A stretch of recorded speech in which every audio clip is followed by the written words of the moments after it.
লাল লাল পুঁইশাকের বিচি ভাজি দেখতে মন ভরে যায়, খেতে তো আরও মজা। আজকের রান্নাটা একেবারে সহজ কিন্তু স্বাদে অসাধারণ। হ্যালো এভরিওয়ান, আসসালামু আলাইকুম। Welcome back to my channel Zakia's cooking blog থেকে আরও একটি নতুন ভিডিও দেখার জন্য সবাইকে স্বাগতম। তাজা তাজা পুঁইশাকের বিচি দিয়ে বানানো এই ভাজি গ্রাম্য স্বাদের এক অনন্য উদাহরণ। রঙটা এত সুন্দর লালচে যে দেখলেই খেতে ইচ্ছে করে। গরম গরম ভাতের সাথে এই ভাজি হলে আর কিছুই লাগে না। তো চলো বন্ধুরা, আগে আমি পুঁই শাকগুলো ছিঁড়ি, সেটা তোমাদের সাথে শেয়ার করি। তো এটা কিন্তু আমার মায়ের বাড়ি পুঁই শাকের জানালা। তো এখানে কিন্তু কাঁচা পাকা সবই পুঁই শাকের বিচি আছে। তো আমি কাঁচা পাকা দুটোই ছিঁড়ে নিব। তো কাঁচাগুলো আলাদা করে ভাজি করব আর পাকাগুলো আলাদা করে ভাজি করব। তো কাঁচাগুলো আমি বাসার জন্য আনবো। এই তো ছিঁড়ে নিচ্ছি। তো দেখো, এখানে আমাদের কিন্তু মাশাআল্লাহ একটা নারিকেল গাছ আছে, অনেক নারিকেল গাছ আছে বাড়িতে। তো দেখো, বাসার জন্য কিন্তু এগুলো নিয়ে এসেছি। এই তো পাকা, সাথে কিছু শাকও আছে। তো দুটোই কিন্তু মিক্স করে ভাজি করব। তো মাশাআল্লাহ একদম পারফেক্ট পেকেছে। আর এগুলো কিন্তু খুবই পুষ্টিগুণে ভরা আর খুবই মজাদার লাগে এগুলো খেতে।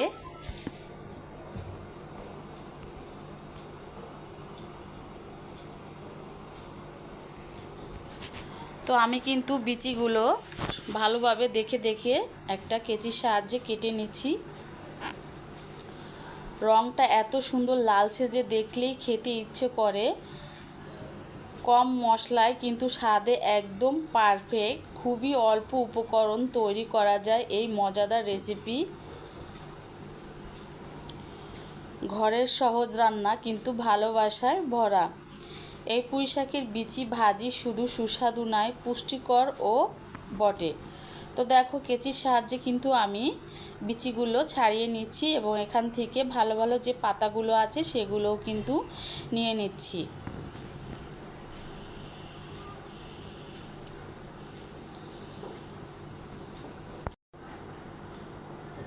এই পুঁই শাকের বিচিতে ভিটামিন, আয়রন আছে যা শরীরের জন্য খুবই উপকারী। প্রতিদিনের খাবারের তালিকায় সহজেই রাখা যায়। শিশু থেকে বড় সবাই এই রান্না পছন্দ করবে। একবার খেলেই বারবার খেতে মন চাইবে। তো দেখো, কথা বলতে বলতে কিন্তু আমি পুঁই শাকের বিচিগুলো কেটে নিচ্ছি।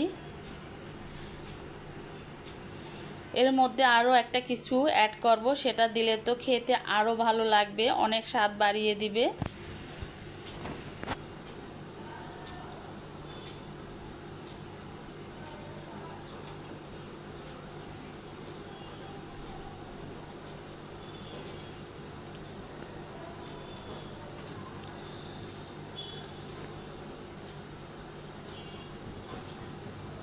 তো দেখো, এর মধ্যে আমি কি দিচ্ছি, এর মধ্যে দিব একটা বড় সাইজের আলু।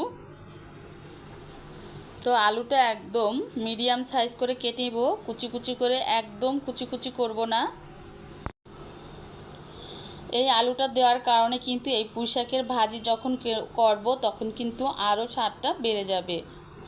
তো তোমরা কাঁচা পুঁই শাকের বিচিও এরকম ভাজি করে খেতে পারো, অনেক মজা লাগে। তো আমি গ্রামের বাড়ি থেকে এগুলো খেয়ে আসছি কাঁচাগুলো। তো পাকাগুলো কিন্তু আমি বাসার জন্য নিয়ে এসেছি। আর এখানে দেখো, পর্যাপ্ত পরিমাণে ঝাল দিয়ে দেব, তোমরা যে যেরকম ঝাল খেতে পছন্দ করো। তো এখানে আমি কাঁচামরিচ প্রায় 8 থেকে 10টা কাঁচামরিচ কেটে নিব। তারপরে এখানে একটা বড় সাইজের পেঁয়াজ, আর যদি ছোট সাইজ হয় তাহলে এখানে 2টা পেঁয়াজ অ্যাড করে দিতে পারো। আর দিয়ে দিলাম বড় সাইজের একটা রসুন। আর ভাজিতে কিন্তু রসুন দিলে ভাজিটা খেতে আরও বেশি ভালো লাগে। তো সবগুলো কিন্তু আমি কুচি কুচি করে কেটে নিচ্ছি।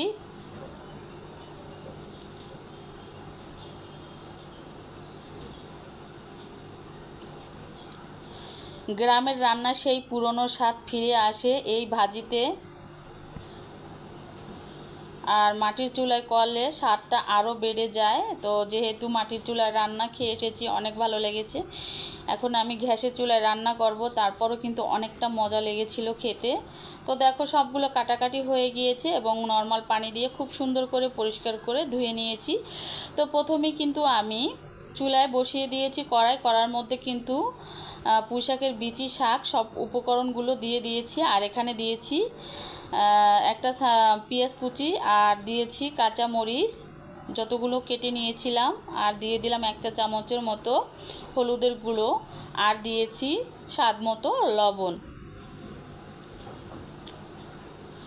তো সবগুলো উপকরণ দিয়ে এখন আমি একটা ঢাকনা দিয়ে ঢেকে এগুলোকে সেদ্ধ করে নিব।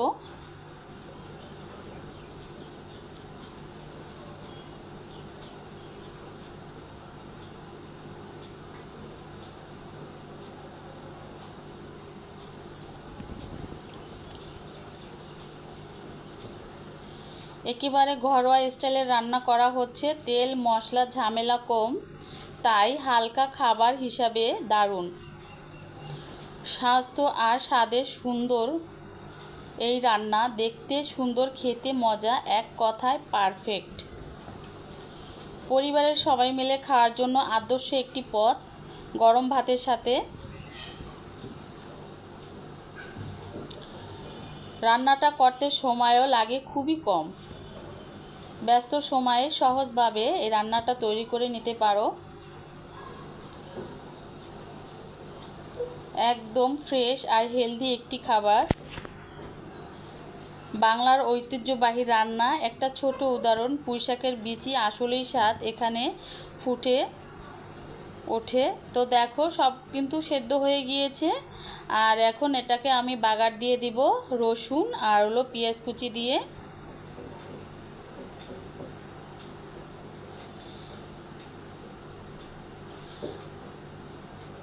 একবার ট্রাই করলে তুমি নিজেও বুঝবে, সহজ, সুস্বাদু আর পুষ্টিকর সব একসাথে।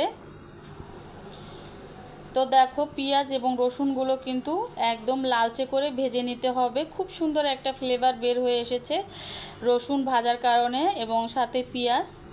তো দেখো লালচে করে ভাজার পরে কিন্তু এখানে আমি বিচিগুলো দিয়ে দিব। দেওয়ার পরে আরও কিছু সময় ধরে জাল করে নিব। একদম রসা রসা করে আমি ভাজি করে নিব ভাজিটা, পুঁইশাকের বিচি।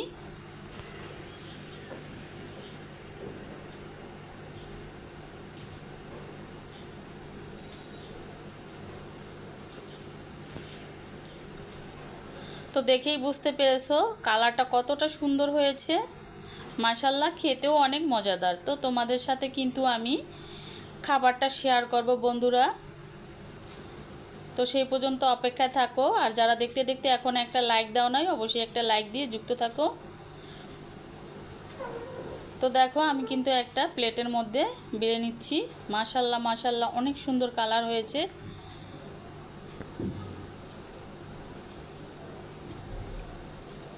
এরকম এক প্লেট পুঁইশাকের বিচি যদি ভাতের পাশে থাকে, অনায়াসে কিন্তু সবাই ভাত খেয়ে ফেলতে পারবে। অনেক মজাদার হয়েছিল।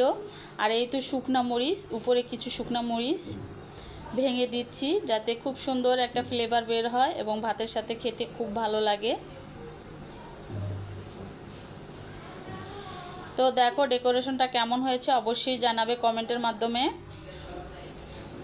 তো চলো বন্ধুরা, আমি ভাত খাই সেটাও তোমাদের সাথে শেয়ার করি। তো ভাতের সাথে যখন এই পুঁইশাকের বিচি মাখিয়ে নেব, একদম সম্পূর্ণ ভাতটা কিন্তু লালচে হয়ে যাবে, লাল লাল। দেখে মনে হচ্ছে যে আরও কিছু ভাত খেয়ে নিব। আজকের এই রেসিপি তোমাদের মন জয় করবেই। ভালো লাগলে অবশ্যই শেয়ার করে দিবে বন্ধুদের কাছে। তো শুকনো মরিচের সাথে কামড়ে কামড়ে কিন্তু পুঁই শাকের বিচি একদম জমে গেছে খেতে। তো তোমাদের কাছে কেমন লাগলো অবশ্যই জানাবে। আজ এই পর্যন্তই। ভালো থাকো, সুস্থ থাকো এই কামনা করি। আল্লাহ হাফেজ, আসসালামু আলাইকুম।